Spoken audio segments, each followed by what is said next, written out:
Invisible, malevolent, intimidating. This noisy ghost wrought havoc on a young couple and their toddler in England.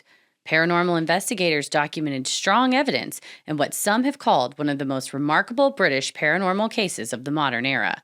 Was a spirit causing all this chaos, or was it someone much closer? This week's episode is the South Shields Poltergeist. Sinisterhood. Well, thanks to, we've had, I think 2 or 3 people sent this into the database. So thank you as always.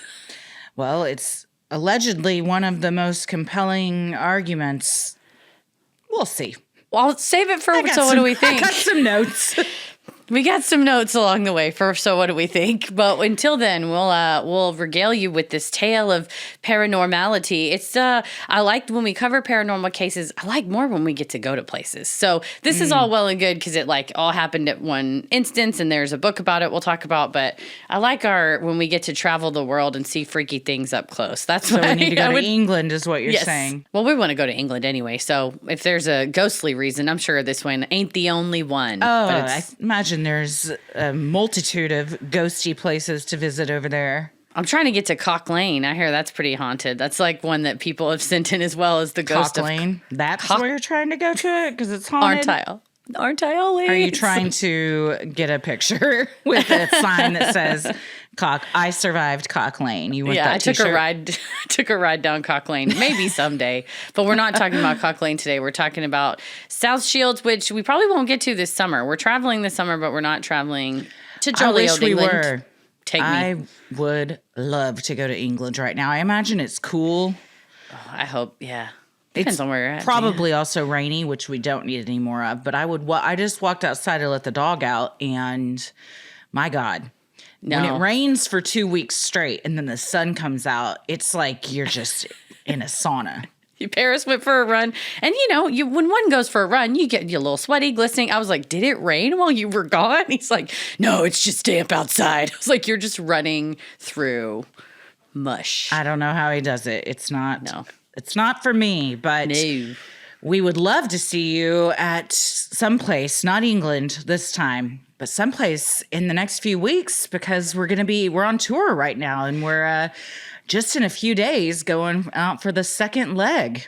Yeah, we can't believe it. We're going to be in Raleigh and Charlotte, North Carolina on the 11th and Raleigh on June 12th. So by 1 week from today, when you're hearing this, we will be in Charlotte, North Carolina, talking about full moon energy. That's all about the darker side of the moon, what it does to us, what lurks up there, all the weird stuff that not only that the Apollo guys saw when they were on the moon, but what they said when they came back, which was wild. And it's not anything you're ever going to hear on the podcast. So you got to come to see us live. Where else are we going besides North Carolina? We're going to Cincinnati, Cleveland, Toronto, Kansas City, Oklahoma City, San Diego, Phoenix, Las Vegas, and Dallas. For details on everything, including dates, times, venues, and more, you can go to sinisterhood.com/live shows. When you said Dallas, it reminded me that our Dallas live show, I have made some hefty promises of what I'm going to be wearing. If you did not come to our last live Q&A. Oh my God, I forgot about this. We designed a whole entire wrestler outfit for me. So apparently we'll have to get Paris to pull the clip because I'm aware of there's a cape, but it's also a denim vest. And then I have to get Croots. And what has happened is those are extremely hard to get now. They're like Margaritaville first run, hard to get Croots now. So I'm going to have to get some secondhand Croots or some collector Croots. I'm going to have to pay top dollar. But the cowboy boot Crocs, I promised I would wear. And I don't break a promise. So get your tickets to the Dallas show because this is going to be the last time we perform Full Moon Energy before we create a whole new show. And also I'm going to wear my wrestler outfit. Probably the last time that Heather's costume is what I'm going to call it will be worn. Or do I just I lean Maybe into it. I start wearing denim vest capes. Maybe we'll figure it out. But I'm excited. I'm looking forward to that because I like a hometown show. Things get always wacky on a hometown show, but we're not home this week. We're in England, and a show is going on in a home though here in England because it is. I couldn't live like this. But you have a toddler. You tell us throughout if any of this is like toddler behavior. The whole thing is just having shit chunked at your head and toys dumped out of dresser drawers and stuff misplaced and you can't find stuff, that's just living with children. Yeah, I was going to say, Christy's complained about a lot of these things. Maybe she has a poltergeist. Perhaps I chalk it up to a 3-year-old and a 6-year-old. Maybe this whole time it's been a poltergeist. It has been. been. Joke's on me. Well, I'm Christy. I'm Heather. And let's get into it. On June 19th, 2006, Darren W. Ritson received a tap on his shoulder at work. His coworker, Leslie, was soliciting his help. My friend's daughter's got a ghost.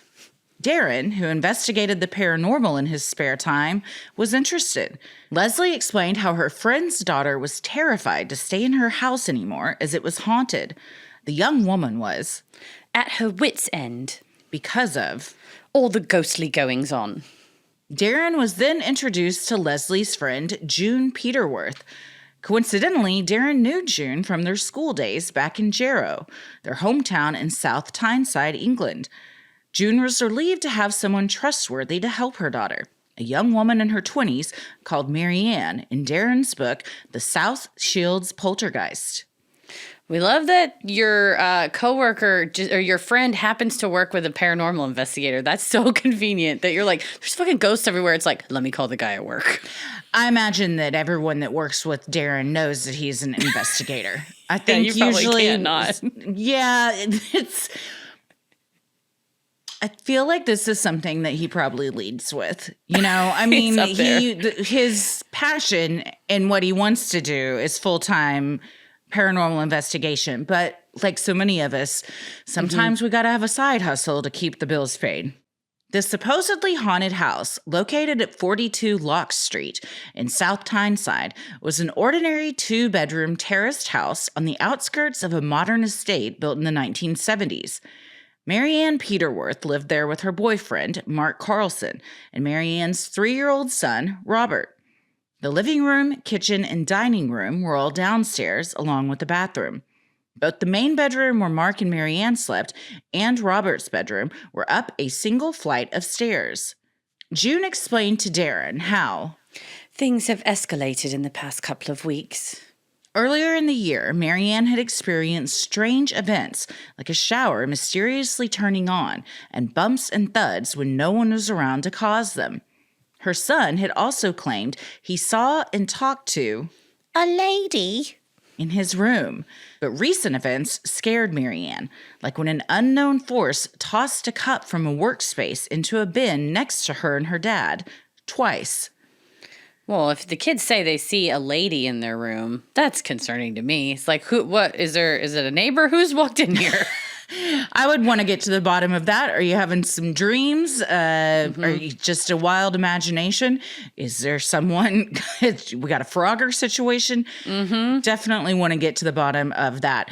Now, I'm not going to be upset if someone tosses something in the trash can for me, because I'll take any help I can get with cleaning. So that I'm okay absolutely. with. The shower, you know, nobody wants somebody in the shower with them that they can't see. I want to know, you know, you want to be in there alone, most likely, unless you call for it. Truly, if the shower turns on its own, though, and I come in and someone has sprayed some, like, soap scum remover and they're just steaming it for me to, like, let the soap scum drain off, again, thank you. Do that. Thank you, ghost. Why can't we need to get the poltergeist to just, I'm going to make a list of chores. I'm going to go to bed. You knock those out while I'm out. Yeah. You get your activity in, and we both win. I would love that. More disturbingly, Robert began speaking of a playmate, a young boy called Sam or Sammy, who the child spoke to and played with in his room. When they put the youngster to bed one night while sitting downstairs watching TV, Mark and Marianne claimed they heard a voice on the baby monitor warn that Robert was going to fall out of bed. The disembodied voice seemed to speak directly to the child, saying, "Robert, you're going to fall out of bed." Baby monitors scare the shit out of me. Baby monitors, in the beginning, they kind of creep me out, but now I just find them funny because you get to hear and see things that you otherwise wouldn't, that's cute and endearing. But people like to claim that they have a lot of paranormal things going on a baby monitor. Now, I would say, I don't think it does much good to tell a sleeping kid, hey, buddy, you're about to fall out of bed. Just go over there and scooch him back over, or say to the parents, hey, your kiddo's about to fall out of the bed. You might want to come up here and get him. Come upstairs. It's like, this isn't helpful at all. Darren initially contacted Marianne and Mark on June 19th, 2006 via phone. He had instructed the couple to keep an event diary to help keep track of the entity's activity. The couple agreed. In the ensuing weeks, things got worse, prompting Mark and Marianne to call in a priest. However, just days after the priest's blessing, furniture was being pushed around and objects were being launched at both Mark and Marianne. Darren offered to visit the house on July 17th, 2006, bringing along a fellow paranormal researcher, Michael J. Hallowell. The couple welcomed the men's help. This is just living in my house every day. Furniture being moved around, stuff getting tossed in my head. So far, zero ghostly activity. This is just having children, specifically a 3-year-old living in your house. The amount of times I walk into a room and I'm like, why is the end table turned upside down? Or why is this chair pushed across? It's constant rearranging. He chunked a toy at your head when you weren't looking. Ella was talking to me about spear fingers in the book about the National Park cryptids. And then I just like, bonk. And I was like, oh, my skull. And it was metal hitting my skull. I will say I did not immediately go, your house is haunted. I was like, I bet some tiny hands were responsible and not intentional. It's fun to throw things. I'll concede that. I love to throw shit. It's just like, you're 3. You don't really realize thing hitting head. You're just throwing and having fun. Oh, he knows. So. He knows. Oh, okay. He's aware that he's not supposed to do it. Does it stop him? Well, certainly. No, it doesn't. Well, he was kind of on the other side of the couch and sort of, honestly, I was impressed at the air that it got he's huge got an arm arch. on him. Yeah, he'll, man. Let's redirect to baseball. Every day, I'm like, it was another day I didn't get my nose broken. It's a good day. Score. Absolutely score. Knock on wood. As the 2 researchers listened to Mark and Marianne's story at the house, they assessed the couple for signs of possible fraud. In their book, Darren and Mike described the pair as friendly, pleasant, and open, with Mark being the quieter of the 2. Marianne referenced her log and detailed what the investigators classified as poltergeist-like events over the prior weeks. In the time she had kept the log, Marianne had been poked in the back while ascending the stairs, Robert's toy rocking horse had been hung by its reins off the ceiling, and the small table and chair was continuously moved from his room to the top of the stairs, arranged in a way that Robert could not have done. Similarly, furniture in his room was moved while no one was home, including against the door from the inside. Most disturbingly, on July 13th, a large tan stuffed rabbit toy was found sitting in a child's chair at the top of the stairs with a razor blade wedged near its paw. The rabbit is a stuffy, to clarify, this large tan rabbit. It's got paws like this popple that I'm holding, which if you're on YouTube or our Patreon ad-free, you can see. And so when they kept on saying it was, in the book, I believe the phrase was, it was holding a knife. I was like, did the poltergeist glue it? Did it tape it? I guess it was wedged, but they can, the use of, I'm a lawyer, I'm picky about was it holding a knife, or was it near a knife next to the thing? So I'm going to keep an eye out for this popple. If I come in one day and it looks like it's ready to shiv me, I'll know that there's some shit's going down in the studio. But the picture of the rabbit. The whole thing is so hard for me to buy. And this is one of the more ridiculous things that happens in this story because it looks so staged. And call me a skeptic. That's fine. But Truly. we got a lot of stuffies in this house, and I've never seen any of them with any kind of knives or razor blades. And it just seems like something so out of a horror movie, like a classic trope, that they doth protest too much, in my opinion. The use of, there's a lot of it's been documented. And I'm like, certainly, I can send you a picture of a popple holding a knife. That does not mean that the popple appeared holding a knife. And yes, the exact language, I wanted to make sure I wasn't misquoting, but in the book, there's a photograph of the stuffed rabbit in the chair, and it says, quote, with a box cutter blade in its left hand. So, well, first of all, rabbits don't have hands. So we can, right there, there's a fallacy. It could be in his paw, but it can't hold it because it's made of cloth. It can't like wrap it doesn't have, you know what I'm saying? Unless Velcroed glued it to its paw, it's not holding anything. It's just resting on it. Yeah, that's the one that I was like, I don't think it's holding. And they also said there had been a disturbing theatrical arrangement found in Robert's room. And it is the photo I sent you earlier where it is a different, smaller rabbit balancing precariously a knife, and the blade of the knife is balancing across the throat of a stuffed ducky. And it... Anyway, the rabbit's got beef with the duck. They're fighting. She's going down. One of the more alarming parts of this whole thing to me is there's a 3-year-old kid that's shouldn't be knives around, involved in all of this, and someone appears to be taking his stuffed animals and putting butcher knives with them. Where's Robert during all of this? I'm assuming not near these things, but, you know, I mean, I guess you got to get it out for the photo op, and then hopefully you put it back before he's like, Mommy, Daddy, I'd like to play with my rabbit. And they're like, well, it's holding a butcher knife right now, Robert, but go ahead. I call him my Stabby Rabby, and it's a Stabby Rabbit. Stabby Rabby. Well, and also Stabby Rabby and Daddy Ducky. Daddy Ducky and Stabby Rabby. Well, the horse hanging from the ceiling as well, that had apparently been witnessed by Marianne's brother Ian, and he had walked in and had been very disturbed by it. But also at other points, the investigators just mentioned that Ian was kind of thought things were funny and was joking around.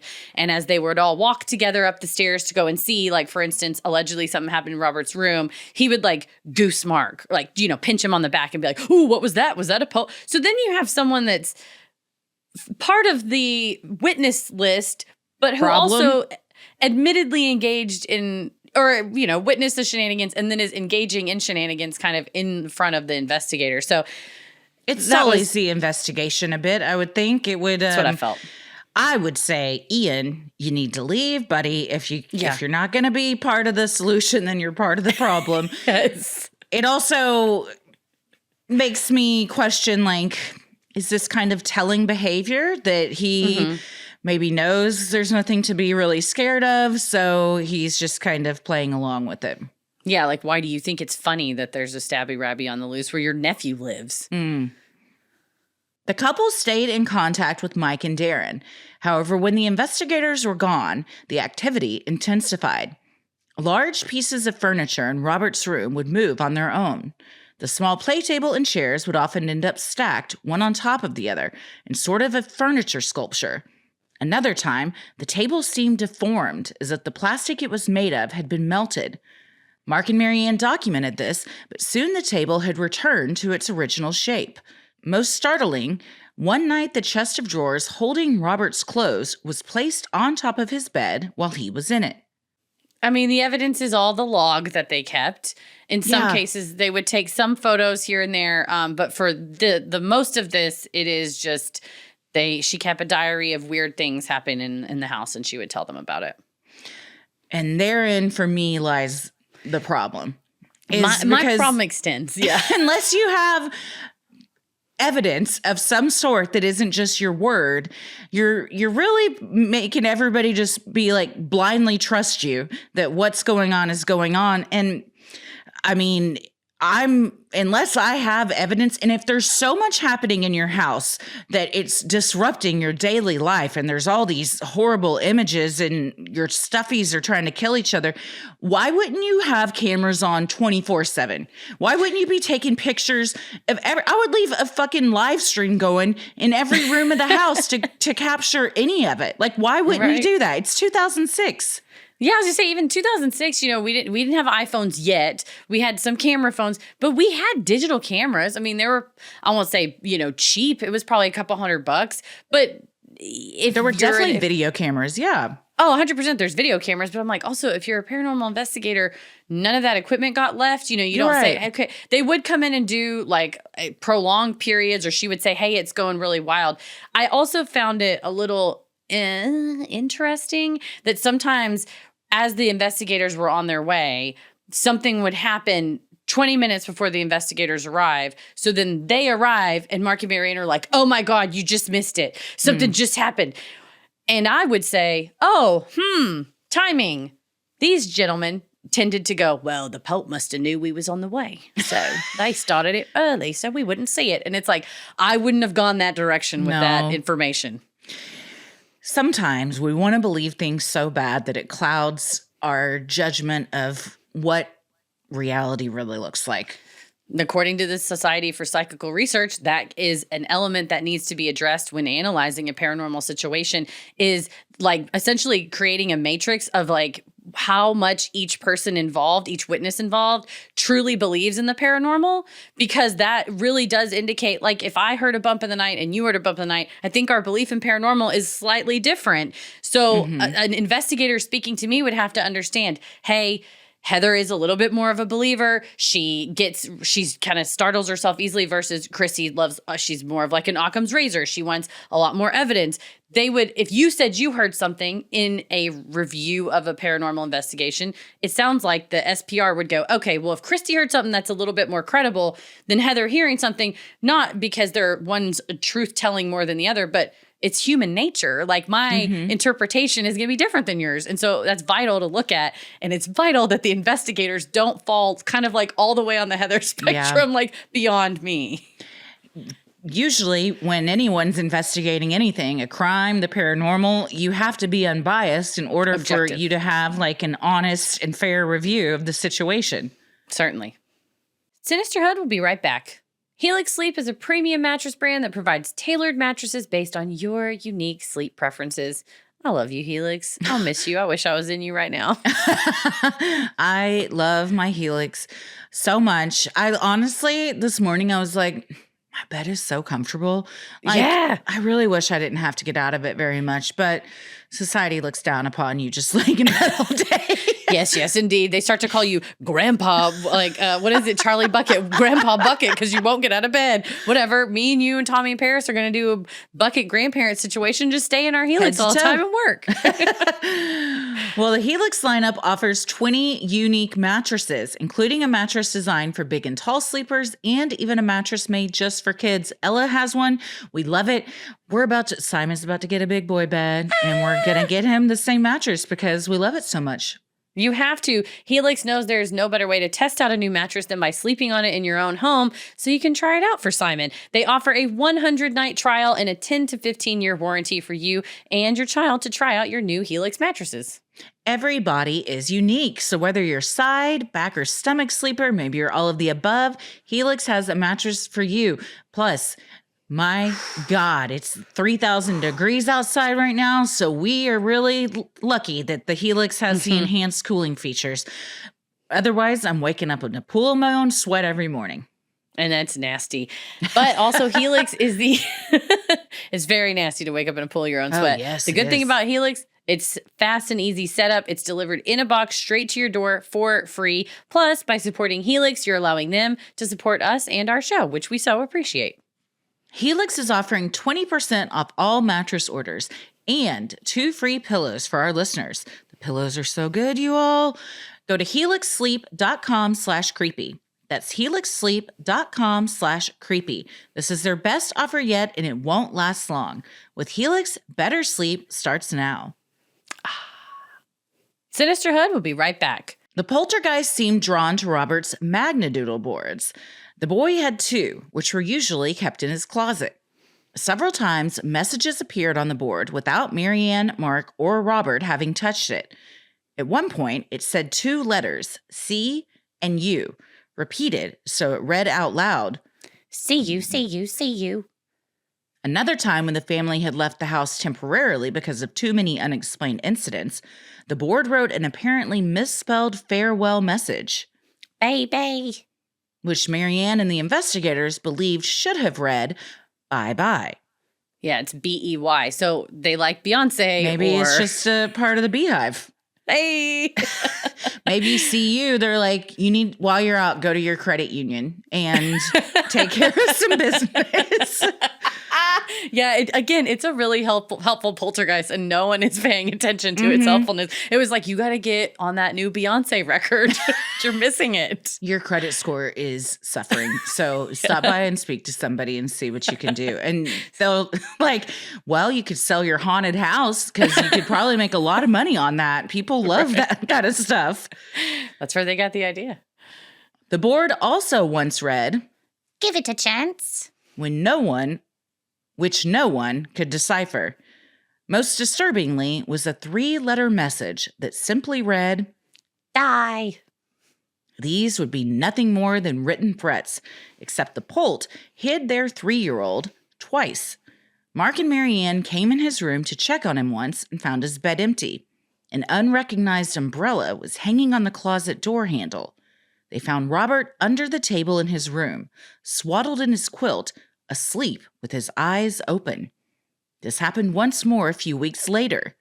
The second time, the boy was found hidden in the parents' closet, and again, he was swaddled tightly and sound asleep. That Polt sounds like it wants to be friends. Give it a chance. Give it a chance, yeah. I find it strange that anyone is swaddling a 3-year-old. Well, that's what they said, that the argument in the book was that Robert couldn't have just like sleepwalked somewhere else because he was, and they didn't put him to bed that way. Like they found him under the table with the blankets like super tightly wrapped around him. And he was just, I guess, sleeping with his eyes open in their closet. That it's like, they didn't do that to him.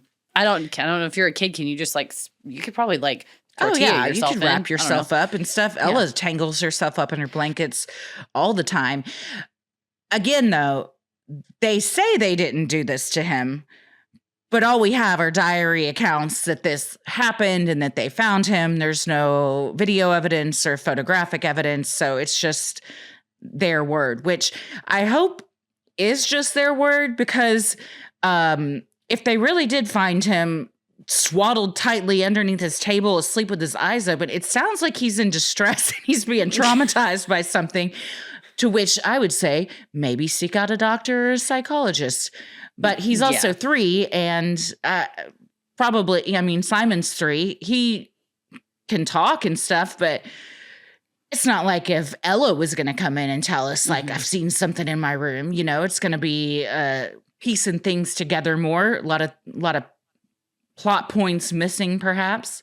No, true. I think you're right. If your kid's swaddled like that, and especially if it's becoming to where he's missing for swaths of time, you got to go stay with your mom. Like, you got to go somewhere else or do something about this. Or have him stay in your room with you. Yeah, sleep in the middle between y'all or something like that. But yeah, no, you're correct. There's no, for this element of the poltergeist incident, it's my understanding it's just Diary of a Swaddled Kid. Like, they just, whatever they wrote down. It's a sequel to Diary of a Wimpy Kid. Yeah.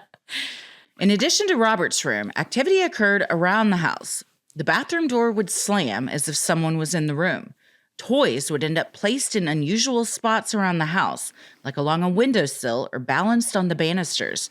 Toys and crayons would be thrown from Robert's upstairs room while Mark or Marianne were in the garden, but they somehow ended up being thrown through a closed window. The toys being around the house, yet again, I'm not a parent, but that sounds pretty typical. Of just shit being placed in weird. I have been looking for 2 weeks for my eye pillow mask that I sleep with at night. I have no idea where it is. It's probably at the bottom of a stuffy basket. What did I find the other day that I'd been looking for forever?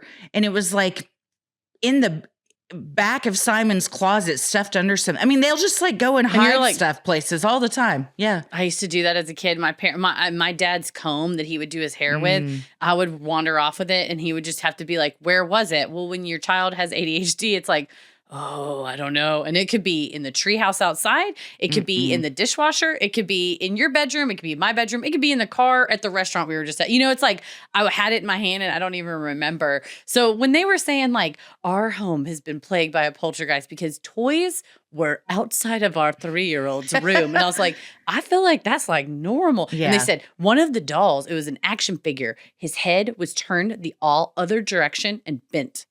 Yeah. And I was like, so like what I used to do with the Barbies, I'd rip their arms off. Like, yeah, it sounds just like normal toddler behavior so far. Except, obviously, I guess, when Ella was a kid younger than 3, she used to stack everything in her room in her crib. And we would watch her do it. So I know it wasn't a poltergeist because we had a baby monitor and you could just see her like at nap time, get out of her crib, walk around the room, gather every stuffy. One time she had a small chair in there with her. Like she would just put everything she owned in there. And you would think if we didn't have a baby monitor, man, a ghost must have come in here and did this because it's insane that she did it. No, that's just what kids do. And Simon, they like to hoard stuff and like surround themselves with their things. I think it makes them feel like comfortable or safe. So none of this seems, now stuff getting thrown through a closed window, sure, that would be weird. Yeah, again, it's one of those where it's like, it's so weird that this thing happened. The other incident, which I think now's a good time to mention it, was a situation where Mark, I believe, was indoors, but everyone else was out in the garden, and they look up and see a stuffy from Robert's room being hung out the window. It had been, part hung in, part hung out. And Marianne and Robert were outside with maybe like her parents. But anyway, she came inside and freaked out and was like, oh my God, the bear, his stuffy has been hung from the window. Obviously the ghost did it. Well, Mark said, oh, well, I did it. I was just kidding. I just was joking. And then later. How is this even a story? Hang on. So then later when the investigators come back, then he tells them, hey, there was a stuffy hanging outside the window. I told her that I did it, but I actually didn't do it because I didn't want her to get upset that the ghost was doing more stuff. So that was actually, she thinks it was me, but it actually was. And I was like, between you and Ian, I'm going to knock your heads together like the fucking Three Stooges. You, Ian, and the Stabby Rabby. Bonk. Like, what are you all doing? These people keep coming out. I also would be way more pissed off at my husband for being like, oh, I did that. Because I'm like, why are you being part of the problem? You don't take this seriously?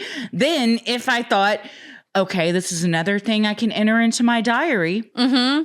Yeah, exactly. It was an interesting, well, that's why I lied about it. And they say in the book, well, we understand why he would have done it. It's because he wanted to protect Marianne. I'm like, any criminal or paranormal, when the investigators are involved, stop lying to people. Because we need to be able to like suss out what happened in facts and stuff. So each time something like that happened where Ian or Mark were goosing each other when they're walking up the stairs laughing, or this where it's like, who's on first, who did the I'm like, well, I don't even want to help you, motherfucker. I hope the ghost gets you. Like, yeah, it's hard to take the kid you seriously. And also, if you're admitting that you're doing this, why wouldn't I think that you also put a razor blade in a stuffed rabbit's hand? You know what I mean? Like, it seems like you got a thing with stuffies doing creepy shit. Interesting. This whole story is just so crazy to me that it could have, because to have such little evidence for it being modern times, I just don't understand. If this was in the 1800s, okay. But yeah. Cockling style. There's a ton of ways that you could record this. And if it's so prevalent, it's happening constantly, then set some cameras up to capture shit. No, I think you make a good point, especially given the technology that's available. Our standards should be and are high for what we call evidence. So it is bizarre that at least a swath of the paranormal community is like, oh, South Shields is like one of the most documented. But the photos, there's no video to my knowledge that's available. If you are listening and you know of South Shields video, I'm not talking about the photos that are in the book, like film, because they repeatedly say in there, Marianne sent us this footage of the chair moving. We have footage of this bottle balancing kind of on the table, and a still image of a bottle balancing on its side kind of on the table is in the book. my guy friends in high school used to do that. Like they would flip water bottles and get them to balance. So them going, well, it did it on its own. Again, call me a skeptic, but without it being footage of that, it's just an image of a bottle balancing. Yeah. That's not compelling to me. So it is interesting that it's kind of put forth to us as like, what has happened, I think, to both of us is that we've been working with the Ghost Guild too long. And now that we've worked, for real though, I think our standards have changed when we work with people who take it seriously as far as like, truly, you might not find anything. Like when we went to Trans-Allegheny, I wasn't like, we're definitely going to find something.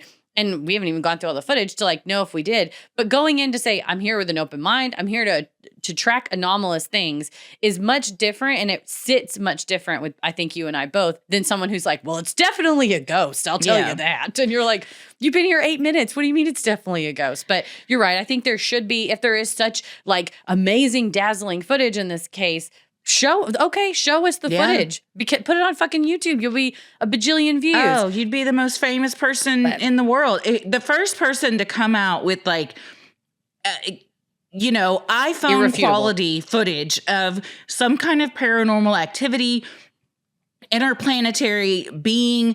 I just don't get how it just hasn't happened. Like, why don't we have those pictures of Bigfoot? Or, you know what I mean? Like, all these people claim that they've had these interactions.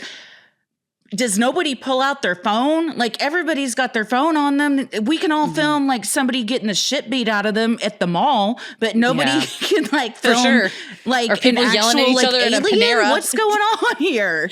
No, I think you're right. The one thing I will say about the aliens, the USOs and stuff, after we watched that interview with the Rear Admiral on NBC News, but if there was footage, I think that if it was like high quality government satellite imagery, I don't think they're going to show us that. No, they probably have freak out. They probably have it. I mean, like, individuals. And don't send it to the government because they're going to take it and delete it. Keep it for yourself. Send it to us. Send it to Sinisterhood at gmail.com and we will make sure it gets into the right hands. We'll be fiduciaries of it. Yes, our hands, but also the public. Yes. But no, I think you're right. All that tangent to say is, I think this is frustrating because we both want to review legitimate evidence, but what we have here is just a series of photos that we're just sort of supposed to take everybody's word for. Yeah. And I have a hard time taking people's words for it when it's stuff like this. I don't take anybody's word for anything. When weird guys came to my door and they said they were with the electric company, I took a photo of them, of their car, and I immediately grabbed a piece of paper and I wrote down what happened. Because like in that second, I was like, I just have to capture everything I know in the second. Because if you ask me in an hour, I'm like, ooh, I don't know. I think he kind of looked like Al from Tool Time. Like, your brain makes such like anomalous things. So anything that we're supposed to rely on eyewitnesses, I usually have a lot of doubts about it because our brains just like lie and trick us. Yeah, and especially when the person that's claiming this is happening is also saying, well, sometimes I just do it though. Yeah, that that's takes the big one. All the credibility out of it as far as I'm concerned. Certainly, when Jim stabs Dwight's ball with the scissors and it just goes, just deflates. The scariest part was when the entity or entities turned violent. A huge carving knife was thrown at Marianne's back while she stood in the kitchen alone. Another time, she headed to the bathroom late at night and found Robert's stuffy of Tigger from Winnie the Pooh placed on the toilet seat with a carving knife beside it. Mark was also victim to violence. He was hit in the head with countless toys and trucks and suffered bruises when a full bed frame was seemingly pushed by an unseen force on the family as they left to stay at Marianne's mother's house.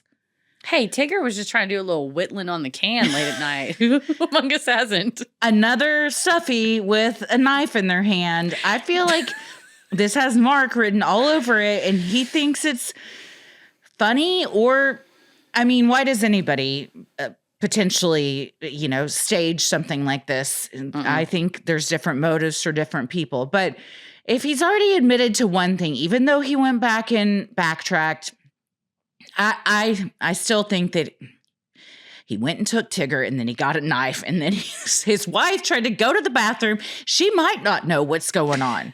That was Which my is thing the too. sad part to me, because honestly, part of me thinks that she is a victim in this and really might think some stuff is going on, and it's all kind of being like just made up around her and she doesn't know it.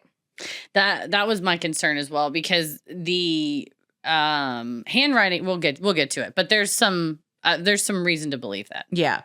Sinisterhood will be right back.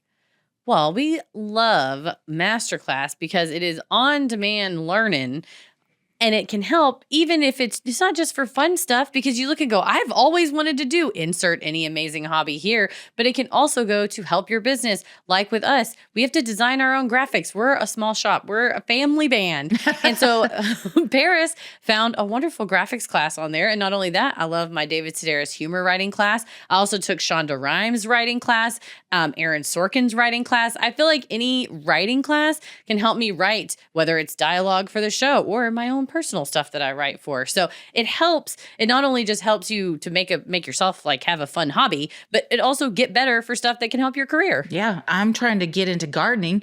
I'm about to look up who's the best gardener on Masterclass and get my green thumb on. Masterclass is the only streaming platform where you can learn and grow my plants with over 200 plus of the world's best.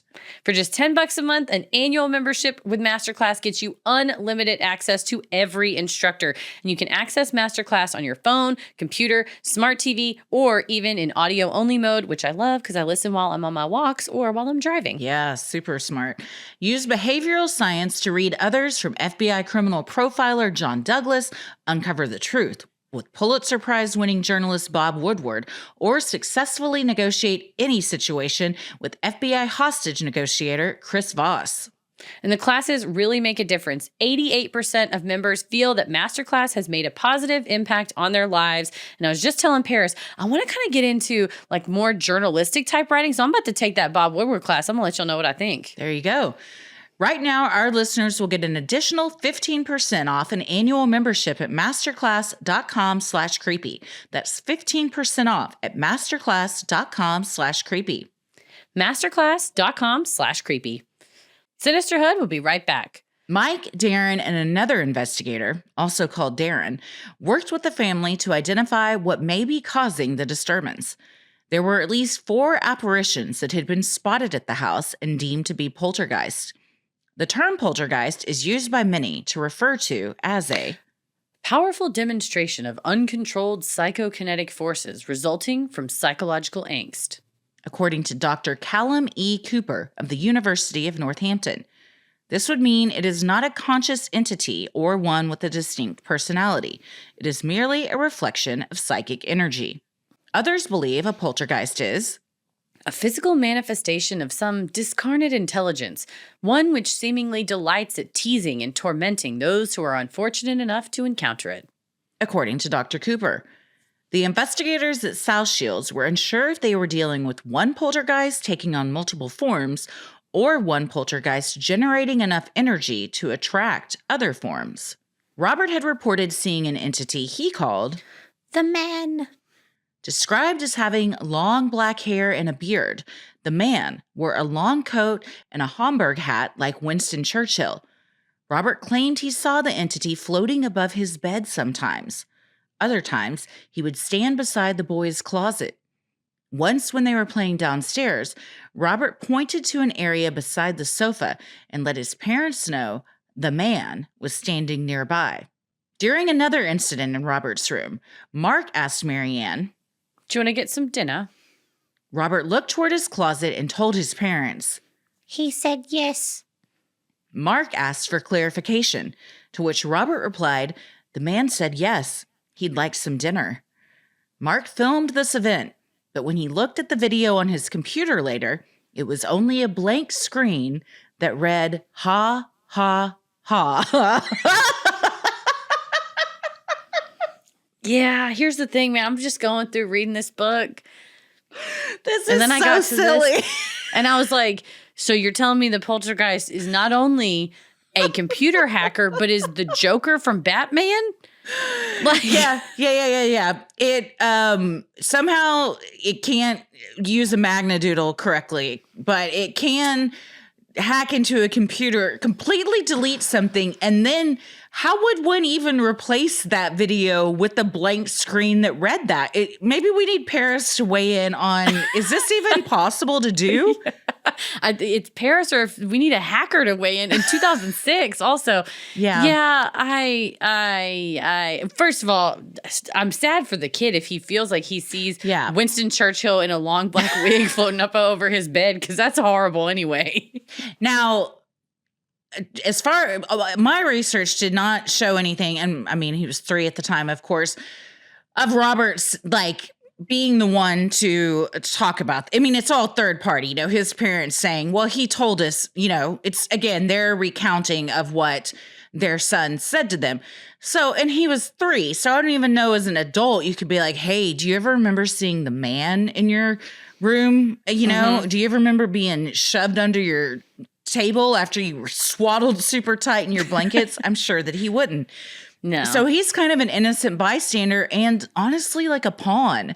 Yeah. They did. Mike and Darren did interview him, but like I've also like had conversations with Simon. He's 3. Yeah. It's like a 3-year-old. Like he's a 3-year-old. Whatever we're talking about, I believe him. But also he's, if he was like, there's a zebra in my room, I would be like, Christy, there's something important to tell you. Like, oh, really? Like, let's go see the zebra. Mm-hmm. Like, I don't know. So yeah, they watch shows and sometimes things get a little, they might blur the lines between fiction and reality because they're 3 years old. So I hope that, I hope he wasn't being like fed anything and told like, or like coerced, or maybe not coerced, that might be a harsh word, but like persuaded, like leading questions like, well, remember when you told us you saw that man in your room with the hat? And then tell them. You're like, tell them what the man looked like. Mommy, I remember. You know what I mean? Like, what are you going to be like? What are you talking about, Mom? I never saw that. You're 3 years old.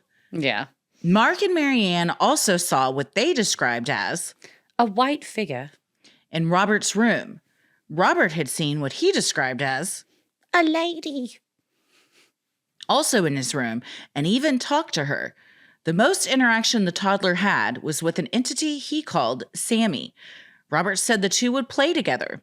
In an interview with Mike, Robert explained that Sammy was also 3 years old, that sometimes he pushed Robert when he got mad, and that Sammy had blue skin with bubbles on it from where he got burned in a fire. Well, these are all sad images, you know.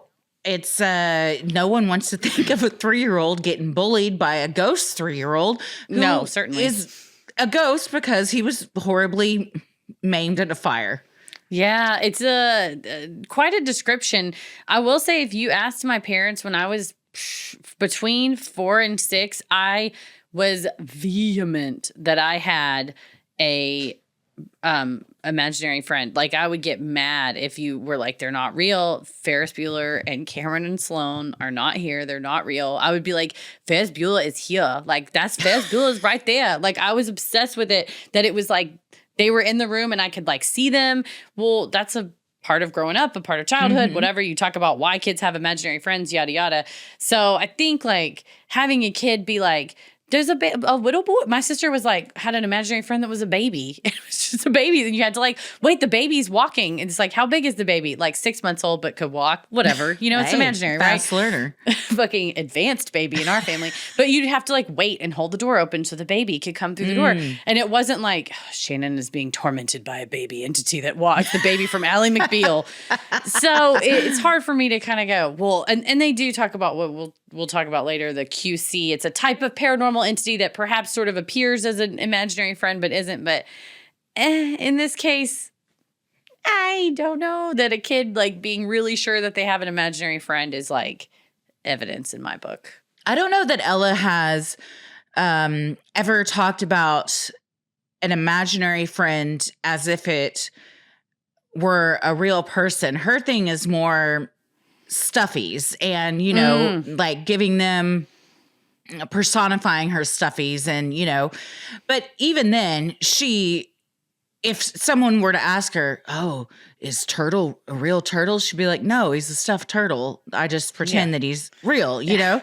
It's fun to pretend. Yeah. But, and, you know, I mean, earlier we were having a mystery because a crocodile was lost in the house and Simon was walking around with a magnifying glass and a lantern trying to find it. And then he finds it and it's a stuffy. So you play pretend like these things are real. And maybe, later the kid's like, there was a crocodile in my house and we had to get it out. And it's like, oh, okay. But then if you get the backstory, it's like, well, the parents, it was a fun game they were playing. There's not really a crocodile in their house. Yeah, to my knowledge, that Matthew Broderick and Alan Ruck and all them were not in my house at all. Oh, but maybe they asked for projected right to your 4-year-old bedroom. If only. But yeah, you're right. It's like, that's an interesting story about your imaginary friend, buddy. Thanks for telling me. Well, and to all that I was talking about is like, as the investigators, I would hope you would, kind of suss that out and pull out more information to get, a full picture. But it seems as if these investigators from the beginning really took everyone at their word and went in with the mindset of this is already a haunting, so we're just going to treat it like that, instead of like Nelson and the Ghost Guild where they're like, we are not going to assume anything. It's like innocent until proven guilty type of rules, we're going to go in and assume that there's nothing going on. And then if something happens, we'll try and debunk that. And then if we can't, then we still aren't going to say 100% there is an entity here. You could say there's something unexplainable happened. We don't have an explanation for it. But I don't think anyone, especially when you refuse to hand over the footage, can definitively say this was paranormal activity. No, I think you're right. No good paleontologist is like, well, whatever bones we find today are definitely going to be a T-Rex. Right, it's like you don't know what you're going to go out and find. You just dig and then you put together the pieces and go, this may be something new. It may be some pieces we didn't notice before, but not, well, there it is. We found yet another T-Rex every time. And it's like, well, okay, that's not really science. Side note, I saw a TikTok recently about paleontologists reconstructing dinosaur bones and stuff, and just like, wrong. I mean, do we? It all could just be wrong. Yeah, like maybe they look like giant bunnies. Yeah, or like somebody says they had a lot more feathers than anybody thought they did. Yeah, we've been making them look like lizards, but in fact, they would be like a plucked chicken if we were just going off of the skin. It should have actually had big. So giant emus, well, that's more terrifying. That's worse somehow. Someone's going to make that movie. I did see a TikTok of a woman singing "You Are My Sunshine" to her pet emu, and it laid its head down across her bosom and fell asleep as she was singing. Well, so maybe that softens your emu views a bit. No, it lays there until it turns around and then it turns on you. Now, like, people in the comments were surprised that this emu was showing a softer side because it often is trying to come after birds. her. I fuck with big bird, but not big birds. Not big birds. In an attempt to get rid of the Polt, Mike, who is of Native American heritage, attempted to smudge the house and cleanse the environment. When this didn't work, the investigators encouraged the family to continue to maintain their log of any additional activities by the poltergeist. Meanwhile, Mike and Darren also reached out to a few other investigators, hoping to have more support to help handle the case. Mark seemed to be a target, as he was locked in the bathroom on more than one occasion. Hallowell shared with Colorado Paranormal that Mark's meditation practice may have left him susceptible to a poltergeist. Mark also suffered more physical injuries, including inexplicable cuts and scratches. He had one case of welts on his skin that materialized while the investigators were present and filming.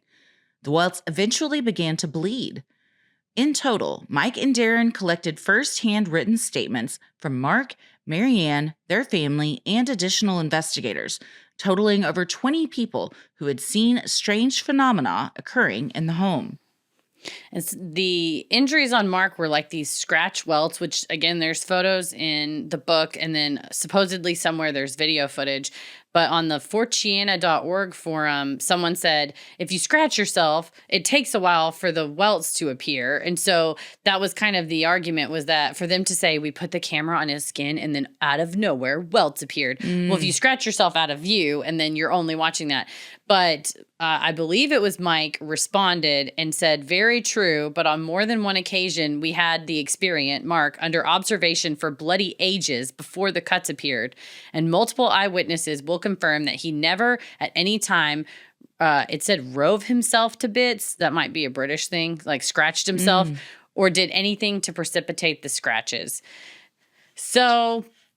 again, though, it's like, well, everybody that was there saw it too. So where's the footage?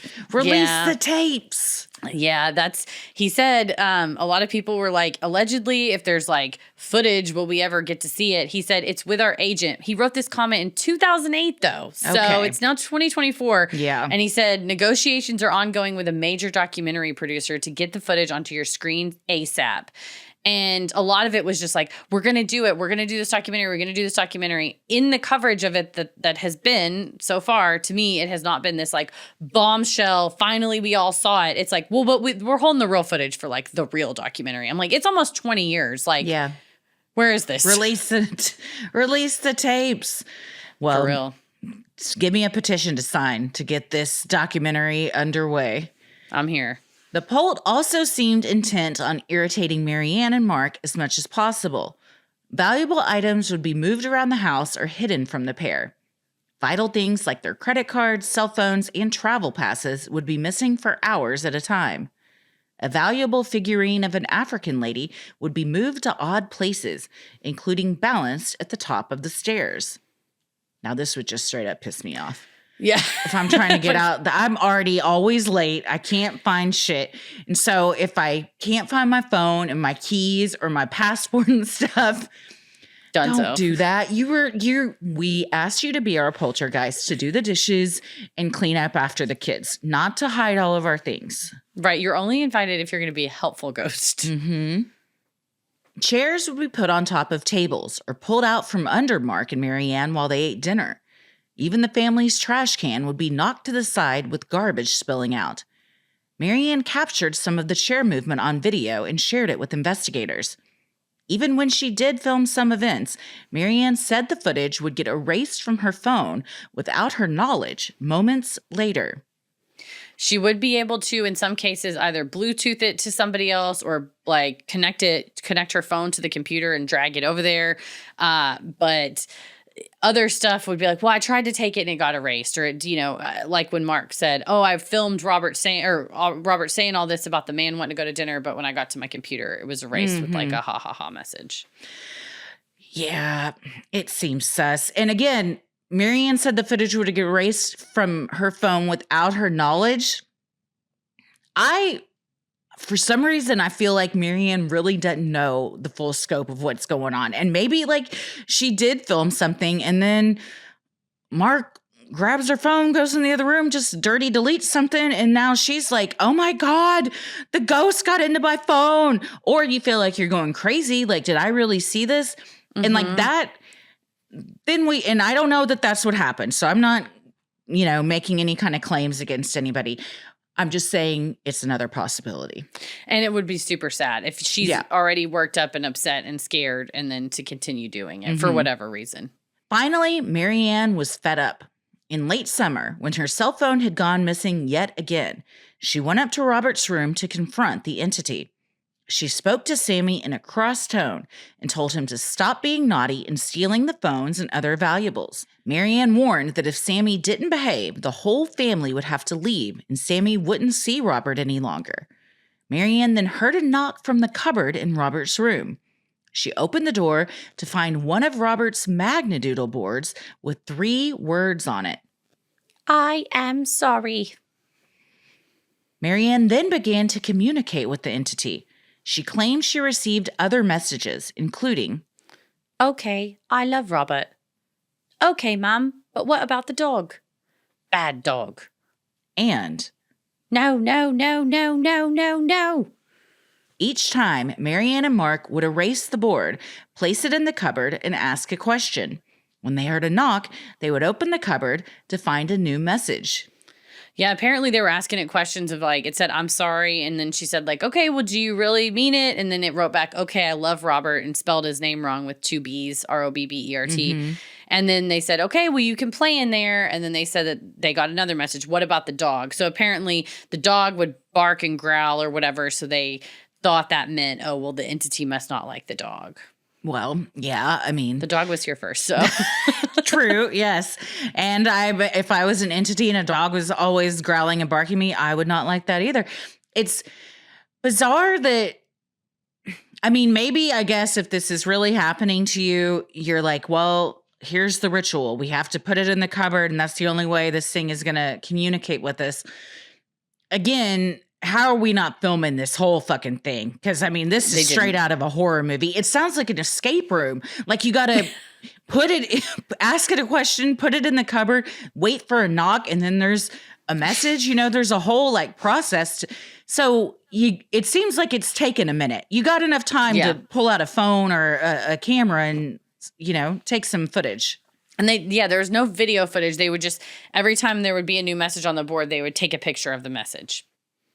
Sinisterhood will be right back. I really love to compliment anybody I love. I'm a words of affirmation kind of a gal. And you kind of run out of things of like, I love you. You're so amazing. You're so great. Yeah. And with the Paired app, I get prompted ways that I can bless my sweet honey Paris with kind words. Like, what was a gift that Paris got you that totally blew your mind or made a difference? Or what are kind things that your friends say about Paris when he's not around? Things that I would maybe not think to even pick up on or write down. To share with him. Yeah, to share with them, but Paired then makes it a meaningful conversation for us. There you go. It's called Paired. It's an app for couples who want to strengthen their relationship. You and your partner download the app, you pair together, and every day Paired gives you questions, quizzes, and games to have fun, stay connected, and deepen your conversations. It's simple and often hilarious. Each day you get a quiz to play or a question to answer, and you can't see your partner's answer until you answer yourself, which also, I'm not going to lie, it makes me choose different questions because I'm like, well, I want to know that about me. And then I'll answer it. So it's good if you got a healthy competitive streak in you, you're like, all right, well, now I've got to answer this because I got to see what they said for sure. Exactly. Whether you're just a few dates in or you've been together a long time, find the time to connect with your partner and nourish your relationship. With the Paired app, it's easy and fun, and it only takes 5 minutes a day. Head to paired.com/creepy to get a 7-day free trial and 25% off if you sign up for a subscription. Just head to paired.com/creepy to sign up today. Sinisterhood will be right back. In total, Mark and Marianne claim they received over a dozen messages on the Magnadoodle board and even took photos. Mike and Darren sent the photos to 2 handwriting experts, Dennis Duez in the United States and Dana White in the UK. The investigators included handwriting samples from themselves, Mark, Marianne, her brother Ian, and others who had been in the house for comparison and exclusion. So I just want to tell everybody listening, this is the time in the book where I was like, okay, we're doing it. We're really investigating. I love this. The Dennis Duez, they were like, he's an expert. He's been on Fox News. I was like, okay, well, you're from England, so you don't know. But expert? All right, whatever. But he really is. Like, you look him up, he's like a graphologist to the extent that that's a legitimate science. But they can at least like do analysis on this. And the same with Dana White. Like, these are people who are used in court cases. You know, you might be tapped as an expert witness. So I got fucking thrilled. I was like, oh my God, they're doing another perspective, finally. Someone that's not unbiased that's going to weigh in on this situation. I hope you guys just like all feel the same gut punches I do here shortly. The reports came back, and both experts were in agreement. The handwriting matched Mark's. White's report described the author as someone in distress, had a strong desire to be noticed as well as a disturbed mind. Not only was Mark's handwriting notably similar to the messages on the doodle board, but Mark was dyslexic, and it seemed from some of the messages, so was the poltergeist. This left the investigators with 2 possibilities, according to a later review in the Society for Psychical Research. Mark was either faking the messages or non-consciously producing them in some way, perhaps via psychokinetic or recurrent spontaneous psychokinesis, or RSPK, and without an awareness of his actions as the poltergeist's so-called focus person. Yeah, they get the results back, and they're like, well, either he faked it, or more likely, the ghost is just using his handwriting because he's the force. And I was telling Paris this, and he went, yeah, Occam's razor. Obviously, it's the second one. Yeah. But, So like- either he's doing it and he knowingly, or according to them, his body is being taken over by the poltergeist, kind of using him as a conduit to write these messages. Yes, but a non-physical, well, physical or non-physical conduit, because they're saying it could be that he's not even touching the board, but that because his energy is the energy that they're using, of course it makes sense. Yeah. That the handwriting and the speech pattern, like both with the evidence of dyslexia and the physical like movement of the letters. Oh, well, that's why it looks like Mark. It's not that he's making these up and writing them. That's out of the question. Obviously, the ghost is still writing them, but they're just using his handwriting, and he couldn't even know. Makes total sense. Mark acknowledged that the writing resembled his own, but he denied creating it. The book also noted that 2 messages were supposedly left on blank doodle boards while Darren and Mike were present. This led them to conclude that even if Mark had faked some of the messages, not all of them could be considered fraudulent. Well, it's the same thing with the stuffed animals. Mm-hmm. I mean, if you know that he's faking some of them, doesn't that kind of erase all credibility? Wouldn't you be like, I mean, yeah, it is possible that he's not faking some of them, but is it likely? I don't think so. No, I mean, it's like why you tell a jury when a witness is on the stand and you bring in impeachment evidence and you go, okay, Miss Wallace, you said on this date at this time you were here. Here's evidence that you weren't here. And you're like, well, yeah, I didn't want anybody to know, I was at a strip club or whatever. I didn't want anybody to know. So I said I was at church. I did lie about that, but I will say. Strip club was where you first... that I've been at a strip club secretly.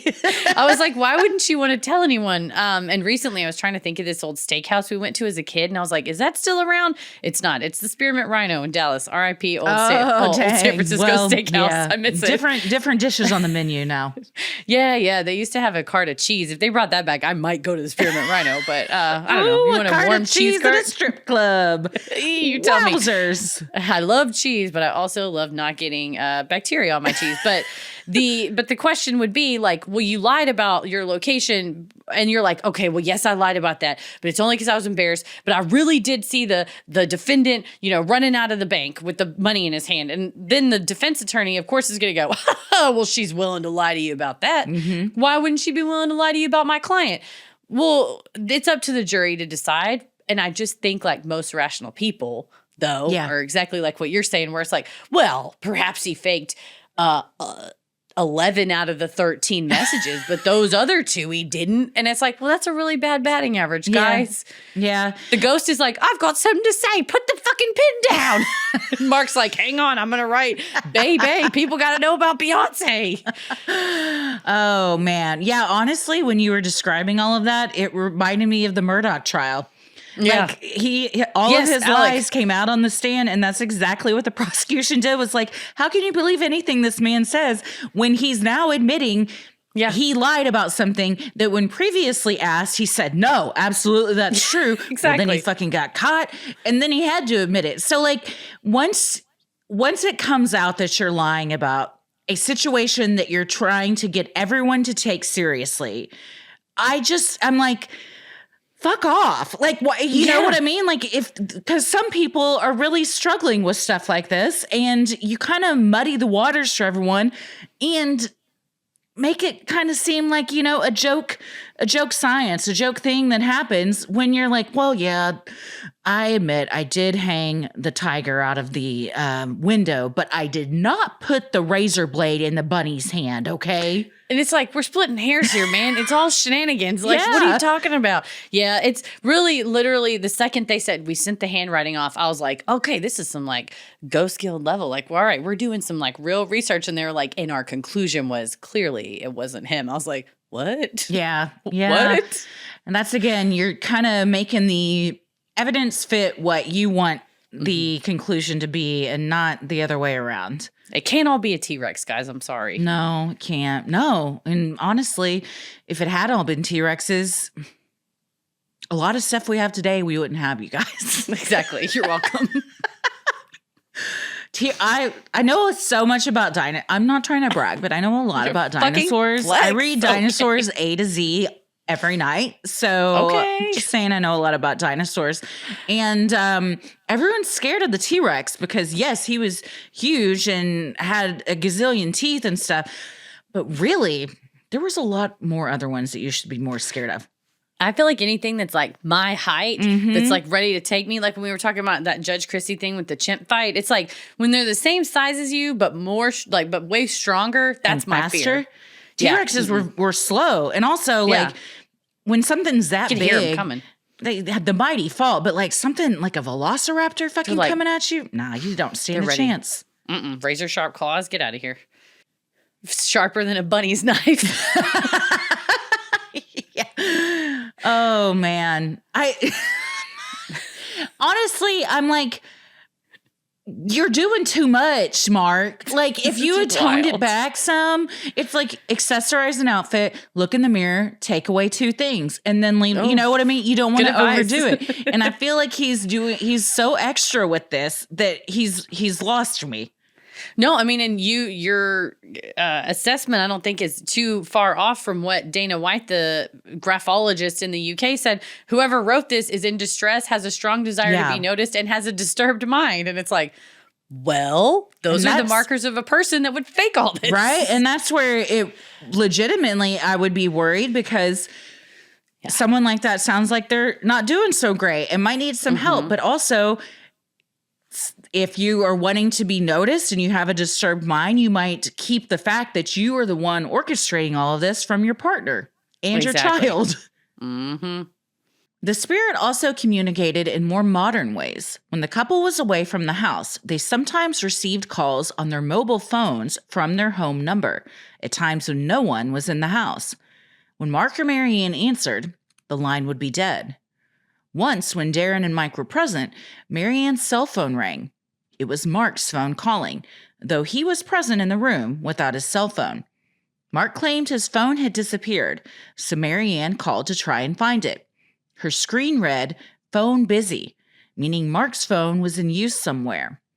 Then the landline rang, with the call coming from Mark's number.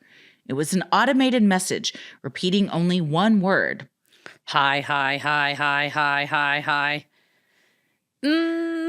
The thing about phone stuff is that when we covered that Washington phone call Washington phone call like stalker, where that person, all those weird messages and texts and stuff were coming from, it looked like the victim's phone was sending themselves messages or their family members messages. And in that case, they had actual police officers going like, well, this was...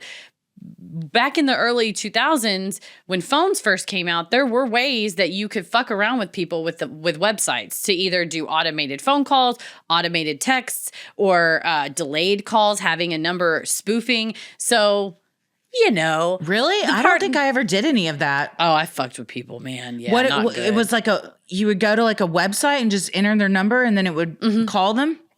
Yeah, so you can, I definitely remember one that you could enter whatever, like, if I was wanting to send a message from you from this website, I don't have to, prove that it's me. I could just type in, my phone number, 214-555-1234. I just punched that number in, and then you get a message, and if my number is saved in your phone, it would say, Heather messaged you.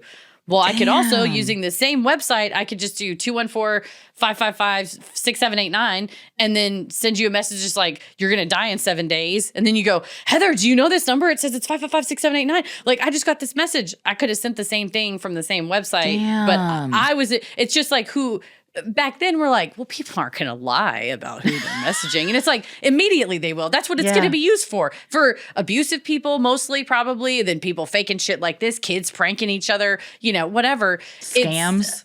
Scamming. Yeah. This is the government. The USPS has a package for you. Like, all you have to do is enter your credit card. That's wild that was even possible, because it is so violating and could be misused in so many abusive ways. Yeah, it's really funny, and it makes me worried about, not really worried, but like I'm seeing the same progression with AI that I remember seeing in the early 2000s with like watching the development of the internet as a heavy user of the internet back then, because there was a ton of stuff that we were like, we shouldn't be able to do this. Right. Like, this is way too loose. And then we got more and more restrictions and blockages and da-da-da-da. And I think it's kind of the same way we're going with like AI and that type of computing where we're like, we shouldn't just be able to like fake an interview with the president where he could just be like, I'm going to nuke whatever. And then the stock market crashes because we have this video that looks like Joe Biden is saying, you know, he's going to do more horrible things than has already been done. So that's the concern, I think, is that for you to go, oh, well, the cell phone just did it on its own. The ghost must have just used cell phones. Yeah, or did Ian know this website? I was going to say Ian might be involved since he seems like he's kind of doesn't take it too seriously. Or like you said, Mark uses the cell phone and then just goes and hides or Mark uses the website and then goes and hides his cell phone somewhere. And then all of a sudden he's like, well, I don't have it. And then Mary Ann is like, none the fucking wiser. No, or and maybe she knows all of it. You know, in my head, for some reason, she doesn't. But again, this is just all speculation. No, and you're right, because in one situation they said, oh, well, his phone was there, and then his phone said the message was sent at one time, and her phone said the message was sent 2 minutes later. And I'm like, oh, interesting, a delay. Like, what would happen if you sent it through the internet? Yeah. So they sort of went, anyway, it was crazy, all those things with the phones. Versus going, okay, so then we went and talked to an investigator with the police department. We had pulled all the phone records. We called in experts from the phone company. It was just like, God damn it, the ghost can text. Yeah. And it's like that's where we're jumping to. I don't claim to know anything about what ghosts can do. It is interesting though that we've gone from communicating on a Magnadoodle board to now. This is a hacker and can also manipulate a landline and a cell phone. Mm-hmm. Yes. So a lot of different things that this entity can do. And it just, again, the fact that like so much stuff happened and it could easily be followed up with pulling from, if this was a murder case, all of that would be pulled. I mean, obviously the stakes aren't nearly as high and the interest isn't there because it's not, but like you could, if you wanted to, still investigate it like that and get all the information and like follow this up. Like it could easily be proved or disproven.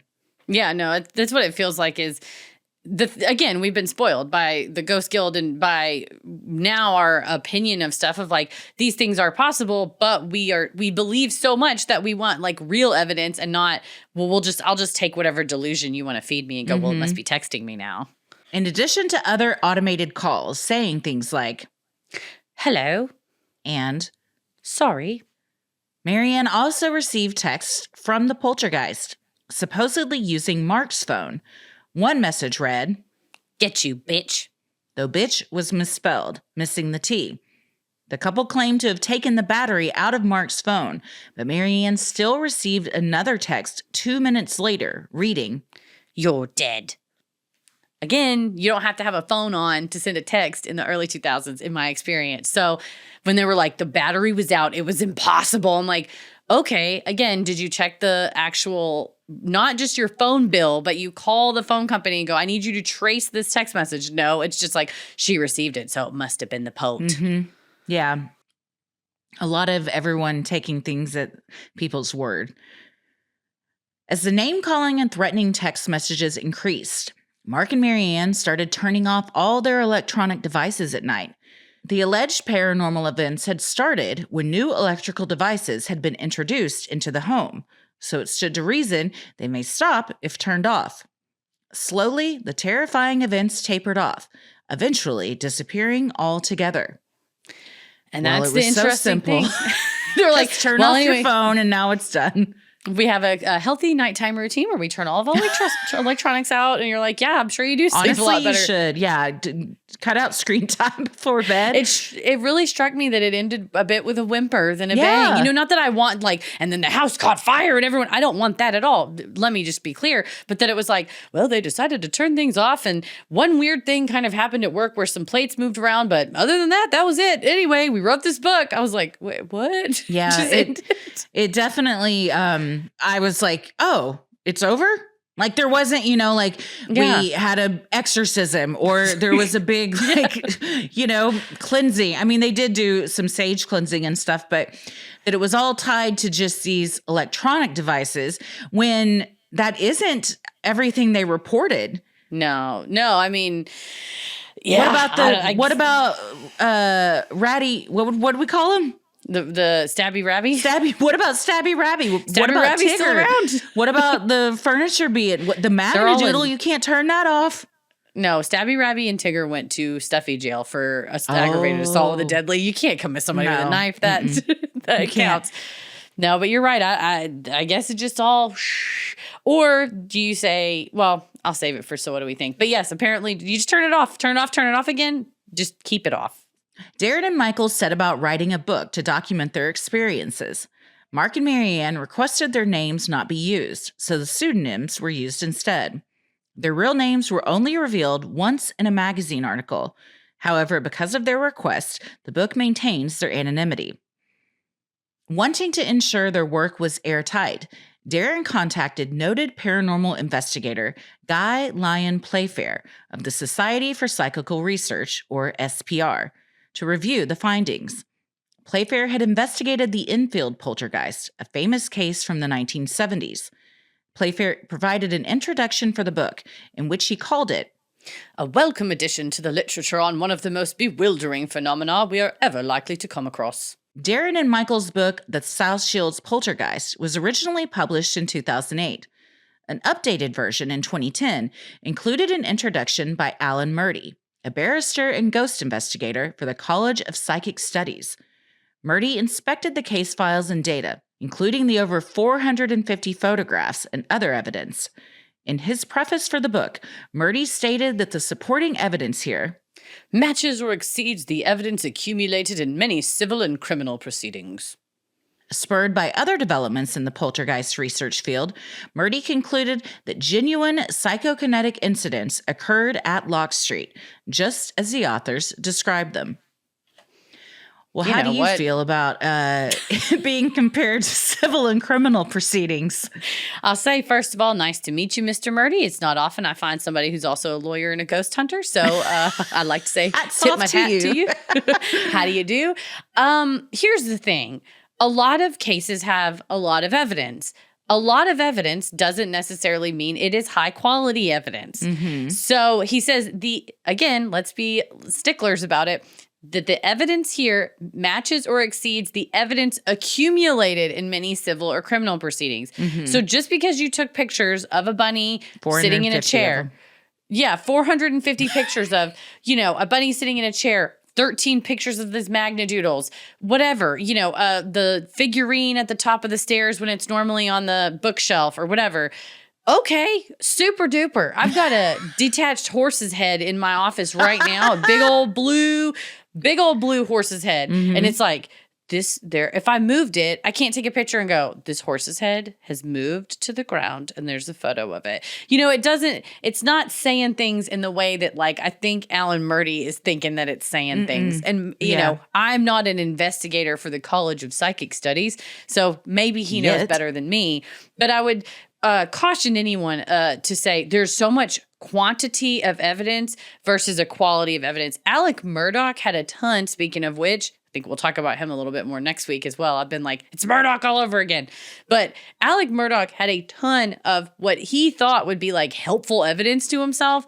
And it's not helpful at all. And for the jury, they needed 4 things. Everything was helpful and whatever. But when you talk to jurors, I'm pretty sure they're going to go, it was the Snapchat video. It was the tire treads. It was him changing clothes and the timeline. It's also 4 things. Lying repeatedly.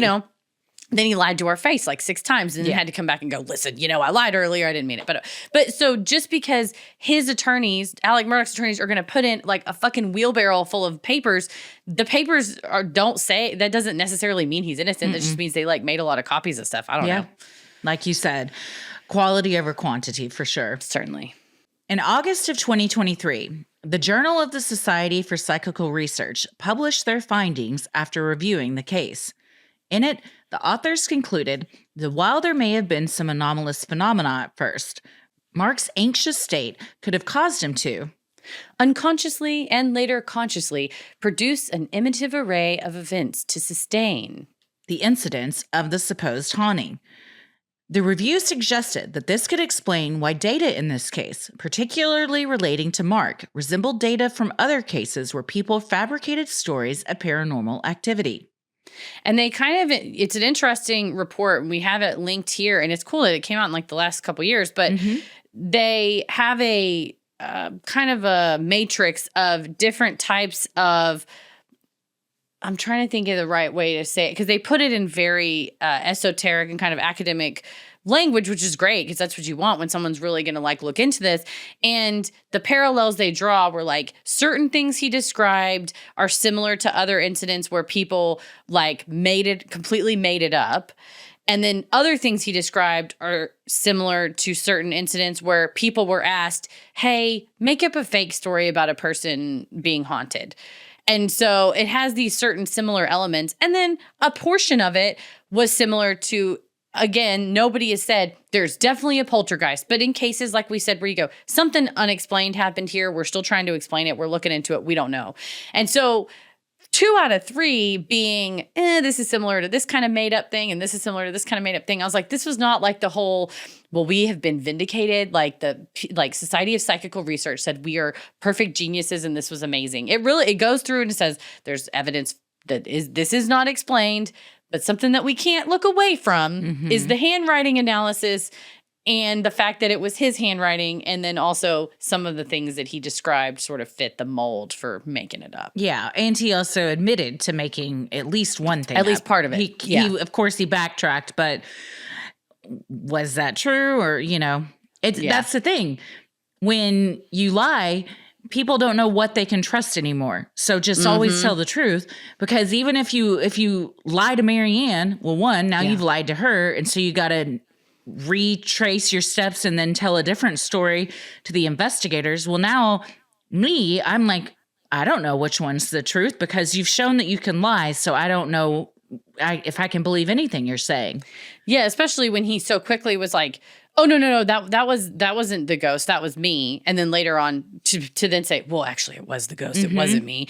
And it's like, well, now you're telling 2 stories. But he said, and make sure you don't tell her, that it is the ghost. The researchers were like, well, I use that term loosely, but the gentlemen on site were like, well, I don't know. We kind of got to tell her it's her house and her kid. And so, yeah, you create a huge just like you just muddy the water. In the latter editions of the book, Michael J. Hallowell had his name removed as co-author.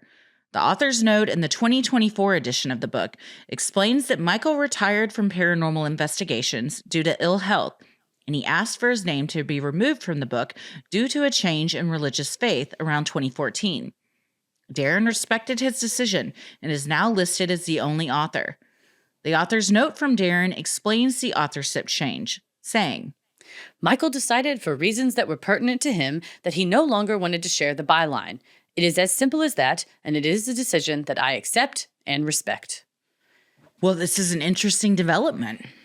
Yeah, and it's funny because the quote I was reading earlier from the Fortiana forum was from Michael Hallowell in 2008. He was like vehemently defending this in forums, like getting into fights on ghost forums, like taking people's comments piece by piece and like point by point addressing them and, saying like, I've tried, I've had all these attacks on me and, nasty people and snarky asides are just going to be ignored. Gosh, and, we know what we have. me. Who? Oh, Michael Hallowell? If he's emailing nasty this was remarks and snide remarks. But I'm saying this was back in 2008 that he was so like defending it. Well, then in 2014, he's like, take my name off that book. Mm-hmm. And now you're like, well, why? Religion? I'm like, religion that thou shalt not lie. That's kind of like the first one. I was thinking maybe just whatever religion he didn't want to be fucking with, like potentially the dark side or the paranormal or something like that. Yeah, but that could be it too. Or he didn't want his name associated with something he didn't believe in anymore, maybe? Yeah. Or you see something, hear something and kind of go, oh shit, we did get taken for a ride. And I would like to admit it. And the other person's like, I don't. And it's like, okay, well, I'll just leave then. Like, just take my name off of it. I don't care. Well, the sad thing is like, well, you can't like take your name off. It's like Google is forever. Like we will, even though your name's not on the book, when you're like, who investigated this? And the Society of Psychical Research thing was in 2022 or whatever, 2023, his full name is in there. Yeah. It's like, you were still part of it, but he was out doing like speeches on this, at least as of like 08. So something happened between 08 and 2014 that he was like, I don't fuck with that no more. He had a spiritual awakening of some sort. Those who believe recurrent spontaneous psychokinesis, or RSPK, is involved point to boyfriend and homeowner Mark as the psychic center for the poltergeist activity.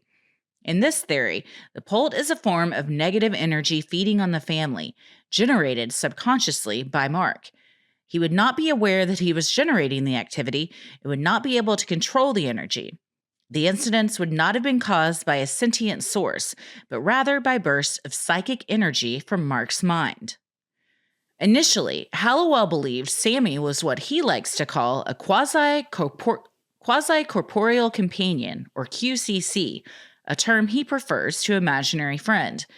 He later changed his mind, telling Colorado Paranormal, "The bottom line is that I was wrong, and now I'm convinced that this poltergeist was masquerading as a QCC simply to fool me, which it did. Poltergeists are devious and cunning, and I think it was simply presenting itself to me in a way that would excite my preconceived opinions. It worked like a charm, and I fell for it hook, line, and sinker." Hallowell went on to say, "I do believe, however, that there may have been other entities in the house that were drawn there by the Polt presence. How many, I can't say." Of course, no ghost story would be complete without its fair share of skeptics. Those that believe the whole thing to be a hoax say the more likely explanation is that the spooky events were fabricated by Mark, Marianne, Ian, Darren, and or Mike, or a combination of some or all of the people involved. Non-believers point to the handwriting analysis and evidence conveniently being erased from phones and cameras as some of the major holes in the story. There is no way to definitively prove whether the activities on Locke Street can be chalked up to a quasi-corporeal entity, a poltergeist and its accompanying spirits, the psychokinetic energy of an upset man, or old-fashioned fraud.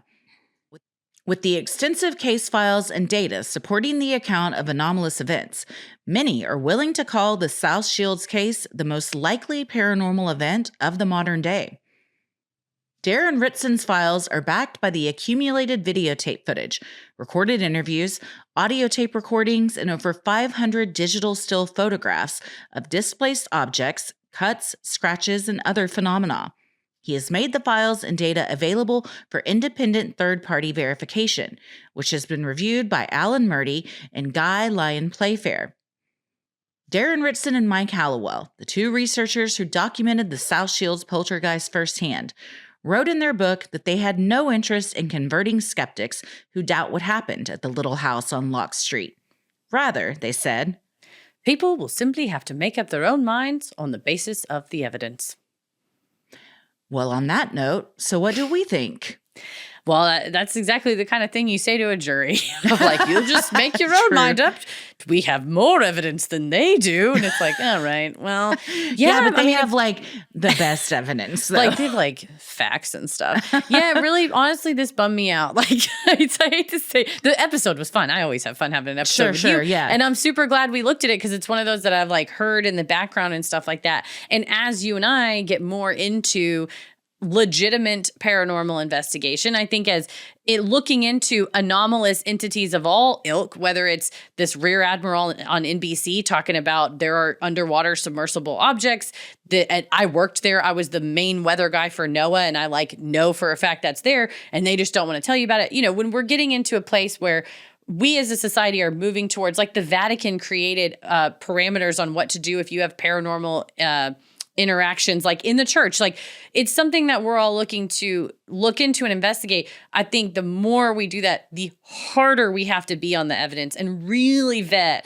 everything that comes through, because going like, do you want to know my favorite paranormal case? It's so amazing. It's called the South Shields Poltergeist. If you give this book to a rational person who's got two brain cells to rub together, they're like, this is a fucking joke. Like, what is this? Like, what did you just give me? And so I felt really guilty. And I kept being like, am I missing? Is this the right book? Am I missing something? Because it had become this kind of legendary status.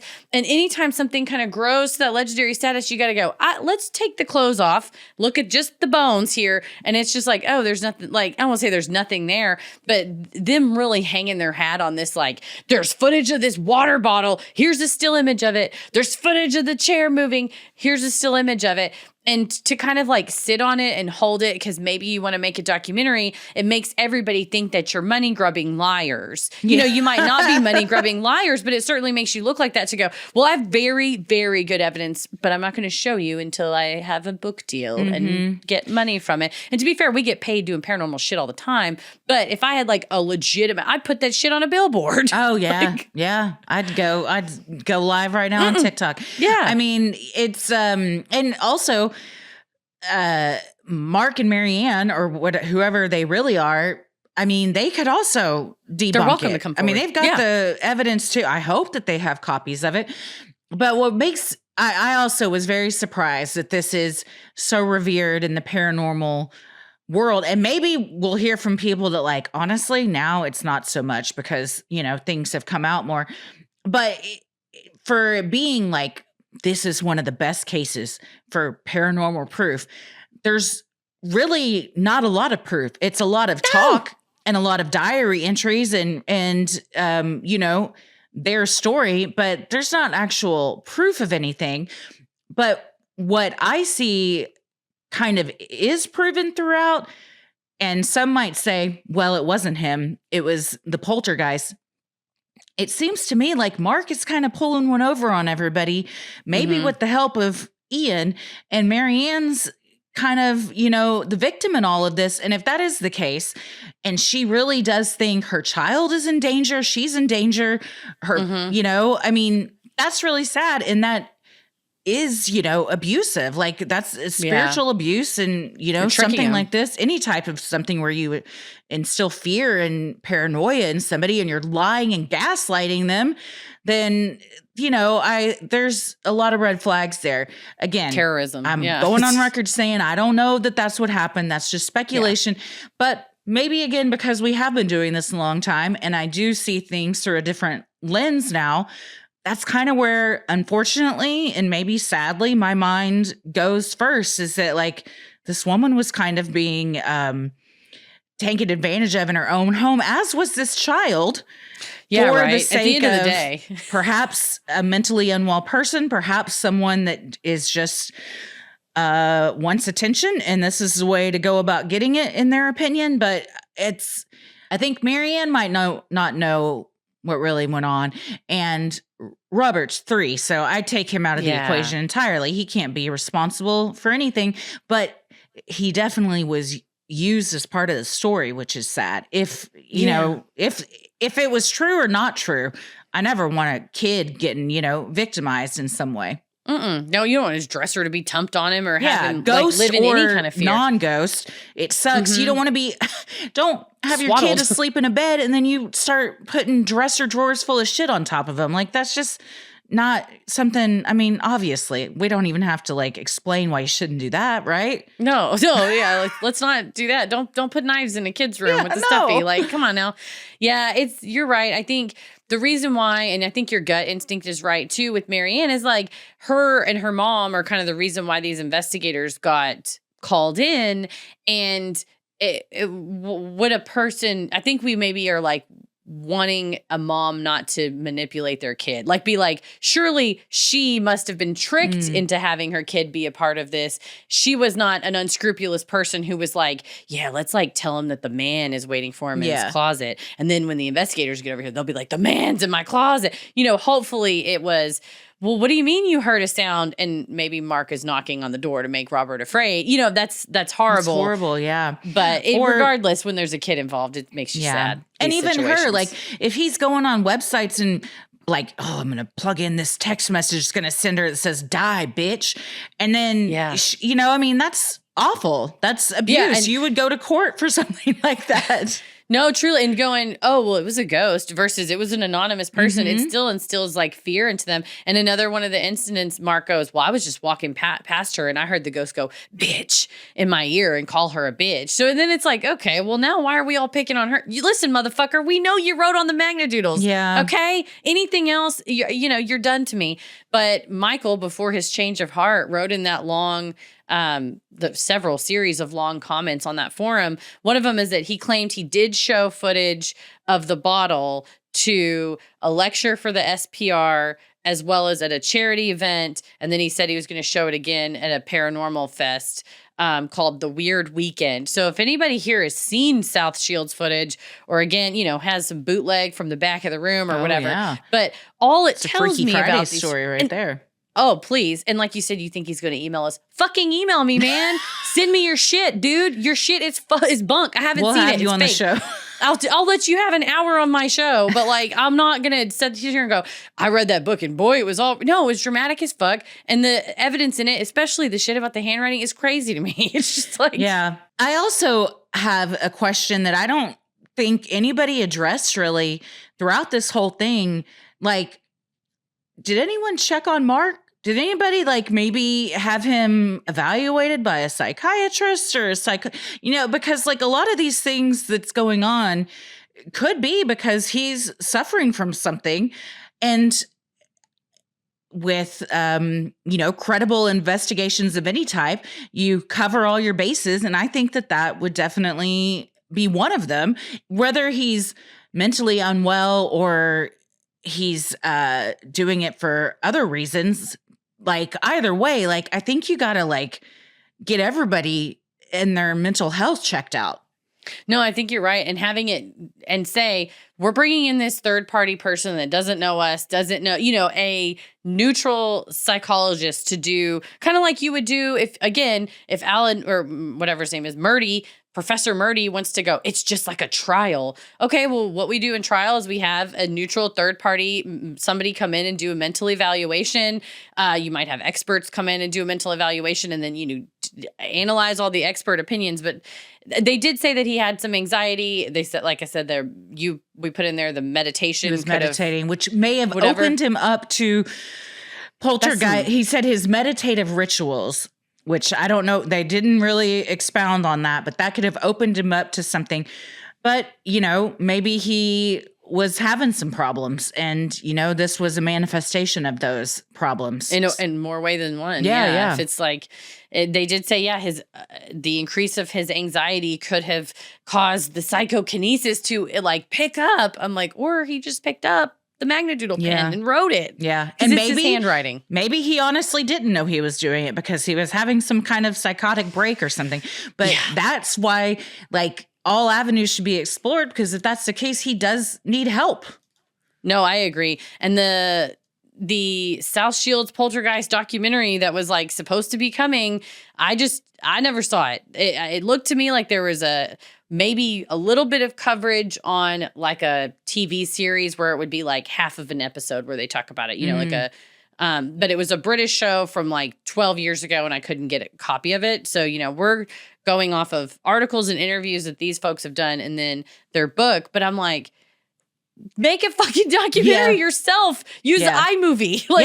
You don't have to I have to wait for funding. No, you fucking don't. None of us do. We made a whole podcast with our laptops in my old office. You can make something from nothing at any point. Make your own documentary at home. Yeah, it's called YouTube, man, and it's free. If so you have all this footage and show me.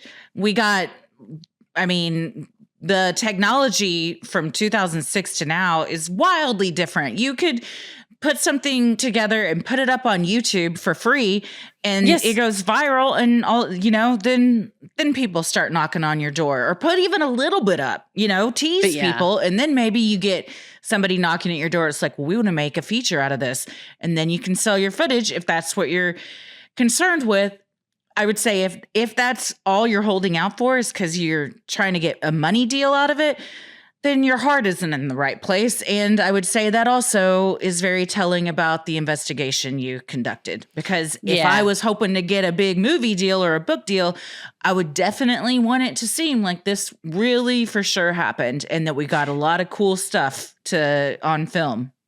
No, for sure. That's where I land on. So what do we think is like, okay, put it out. It's been so long. Like if you were like, oh, it's a hot story. And in 2008, when the book came out, you're like, we're going to get a documentary. Bitch, it never happened. Okay. It's not going to happen. And the team is out of that. No, bitch, by the way. I think like you said, we live in an era now, not just you and I, but everybody wants receipts. Yes.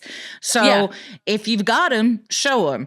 But after almost 20 years, if you don't, I'm like, I don't think you've got anything then.